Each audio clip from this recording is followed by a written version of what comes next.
Le Paris Saint-Germain wala jongante ak équipe bii di Arsenal comptant pour les demi-finales retour de la Ligue des Champions donc Paris Saint-Germain nag jamono ji nekk nañu à un pas de la finale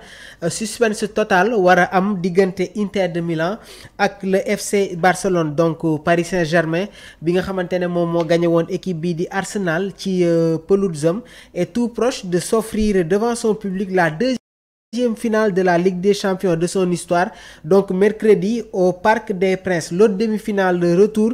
étant beaucoup plus indécise entre équipe bii di Inter de Milan ak Barcelone mardi à Milan après match nul bi nga xamante ne amoon na ci match aller bi 3 buts partout donc jamono ji nag le Paris Saint-Germain ñoom ñi ngi nekk en position de force malgré l'incertitude bi nga xamante ne mi ngi tourner autour de Ousmane Dembélé blessé sorti ci match aller bi diggante Paris Saint-Germain ak Arsenal waaye nag jamono ji les Parisiens disposent de tous les cartes en main pour pouvoir atteindre sa deuxième demi-finale de Ligue des Champions après celle bi nga xamante ne jotoon nañ ko perdre ak équipe bii di Bayern Munich en 2020 sur le score de 1-0 jamono ji nag le Paris Saint-Germain est sûr de sa force collective donc l'entraîneur bii di Luis Enrique moom mi ngi assuré que malgré la blessure de Ousmane Dembélé Paris dina indi équipe boo xamante ne dina am équilibre même sans son meilleur buteur et perforateur 33 buts et 12 passes décisives en 45 matchs avec le Paris Saint-Germain cette saison 45 matchs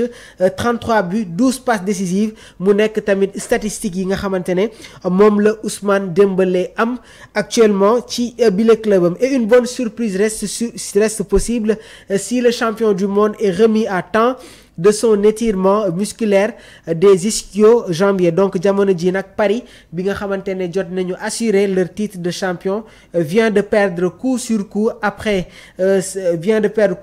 ces deux derniers matchs de Ligue 1 waaye nag reste favori gannaaw ba ñu amalee une prestation de haut niveau fële nga xamante ne moom mooy ca Emirates Stadium où il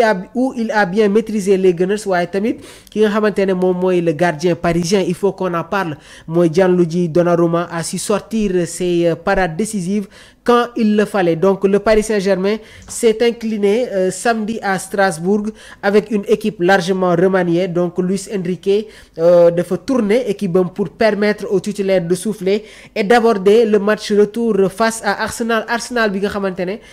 dañu perdre tamit match bi nga xamante ne ñu ngi ko doon football ak Bournemouth dans le championnat anglais sur le score de 2-1 waaye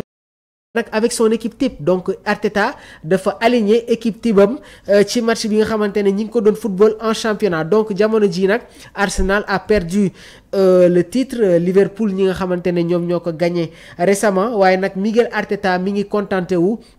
sur le retour du véritable gestionnaire du rythme au milieu de terrain muy le Ghanéen Thomas Partey bi nga xamante ne jongantewul woon ci match aller bi face au Paris Saint-Germain Arsenal tamit ñoom ñi ngi rêvé d'une deuxième finale de Ligue des Champions gannaaw ba ñu ñàkkee tamit finale Ligue des Champions en 2006 face au FC Barcelone Arsenal à l'époque qui avait été entraîné par ki nga xamante ne moom mooy Arsène Wenger contre le Barça de Ronaldinho et Samuel Eto'o 2-1 Inter-Barça un match très ouvert on va revenir sur cette rencontre donc pour revenir en finale 10 ans après le triomphe de Lionel Messi Neymar Luis Suarez contre la Juventus 3-1 le Barcelone doit battre l'Inter qui lui a donné du fil à retordre au stade olympique dans une superbe manche aller fleurie de buts de légende de la talonnade de Marcus Thuram et l'action solitaire de Lamine Yamal il faut qu'on en parle sànq ñëw nañu sur la réaction de Nesta bi nga xamante ne def na les éloges de Lamine Yamal sànq yi tamit ñëwoon nañu sur les appréciations de son ami ki nga xamante ne moom mooy Nico Williams donc lii day confirmer day certifier vraiment le talent bi nga xamante ne la jeune pépite catalane am na ko en défense interiste longtemps quasiment invincible en Ligue des Champions bi nga xamante ne jot nañu jël ñetti buts donc le Barcelone dispose de toutes les armes pour pouvoir être en front avec les Nerazzurri sur les contres a beaucoup gêné tamit les Blaugrana à l'aller donc ci match aller bi gis nañu les interistes se sont beaucoup appuyés sur les contres ce qui a été fatal Pour l'équipe catalane, des 4 demi-finalistes, l'équipe de Simone Inzaghi est celle qui a le plus récemment joué une finale de Ligue des Champions gannaaw ba ñu perdre tamit en 2023 contre Manchester City avec la même ossature. Les Interistes nag jamono ji redoutent d'être privés de leur capitaine et meilleur joueur muy Lautaro Martinez, touché à la cuisse gauche et sorti à la pause à l'aller. waaye nag yaakaar nañ ne que c'est une situation boo xamante ne dina avancer favorablement et le champion du monde argentin pourrait finalement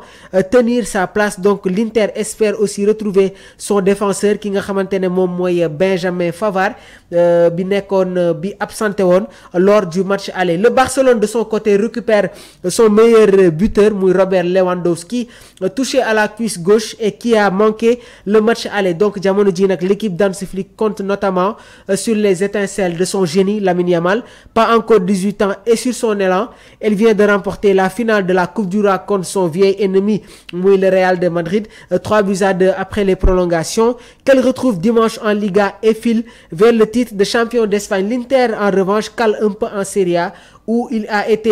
doublé en tête par le Napoli après 2 défaites de rang, mais il est intraitable en Ligue des Champions. Donc mu nekkoon ni tamit le dossier bi nga xamante ne indil nañ ko ci match yi nga xamante ne war na am sur cette Ligue des Champions. Inter de Milan wala dalal le FC Barcelone au Giuseppe Meazza, Arsenal wala fekk ji le Paris Saint-Germain au Parc des Princes. On attend vos pronostics, on attend vos commentaires, on attend vos réactions sur les matchs de feu, les matchs de choc yi nga xamante ne war na am sur cette tournée européenne. Di jaajëfal bu baax a baax l'international Samba Kodoudian moom itamit gannaaw bu mu nekkee dans le développement personnel, il est dans l'aspect musical, donc ñu ngi koy jaajëfal bu baax a baax. Une pensée aux Catalans, aux supporters catalans